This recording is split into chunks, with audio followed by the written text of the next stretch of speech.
Let's pivot from the broadcaster standpoint to the athlete standpoint. A lot of these guys, you know, they want to be at peak performance, or women, peak performance, but they load up on so much meat and eliminate so many carbs. Yeah, I should add that the NOSH study showed that the linemen on football and NFL football teams had the shortest lifespan of any occupation in North America. And that's because they eat to get super enlarged so they can do their jobs. And I know some of them too. You know, we have a lot in common, and as well as advising and working with athletes, and they have to really sacrifice their health for that type of career, and then they go. Some of them are now trying to eat healthy and go back to get their health, earn their health back. But we know that getting that big and eating the diet to get that abnormally enlarged is not good for human lifespan or health. On the other hand, we have professional athletes that don't need to get that big. By the way, the tight ends and the receivers and the quarterbacks did not have shorter lifespans. They were leaner with lower body fats and didn't eat for maximum enlargement. It was just the linemen that had the shorter lifespans.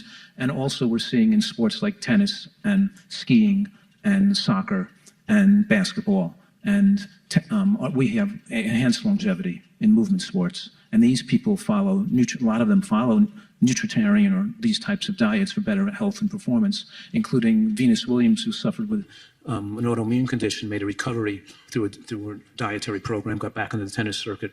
Novak Djokovic, the top #1 rated tennis player in the world for many years, when he started out his career in his young 20s, he was in the top, he was a great tennis player then, maybe breaking through the top 10. But he didn't have the stamina to get through the really tough 5-set matches until he switched his diet over to a Nutritarian-style diet. And we're seeing a lot of these top athletes able to perform better in stamina-related sports. We have to focus and have stamina and last that long time and extend their careers. And even boxers get better performance when they eat so healthfully. And one of the people I've advised and have done great results is Eric Schlappi, who was in 4 Olympic Games in downhill skiing representing the United States. And the reason he was able to compete at a high world level into his late 30s was because he ate so healthfully, prolonged his career. Yeah, it's funny. You talk about that longevity study on NFL linemen. I know in Japan there was a similar study done on sumo wrestlers. And the lifespan of the average sumo, I don't have the research in front of me, but I want to say it was maybe late 50s, early 60s. It was disgustingly short. And you want to talk about ultra caloric consumption. It was insane how much these guys eat, and it's celebrated. And I understand why they do it in the short term, but my question is, a lot of them now, when they retire, they immediately begin to focus on their fitness. I guess, Dr. Fuhrman, and I would love for each of you to weigh in on this, but Dr. Fuhrman, I'll ask you, how much of that bell can be unrung at that point when a person goes to that extreme and they've been eating so many calories, so much unhealthy food for so long?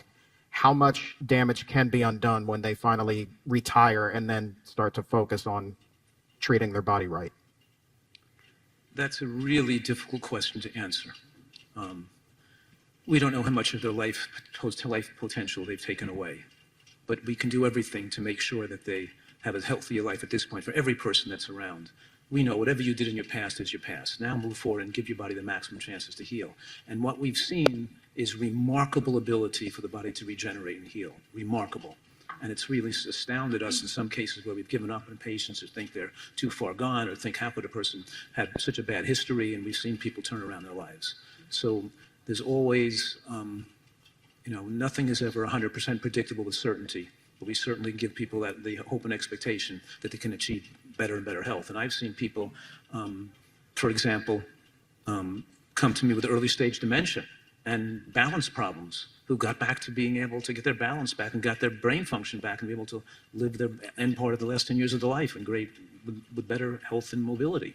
So we almost never give up on people if they're willing to do the right thing.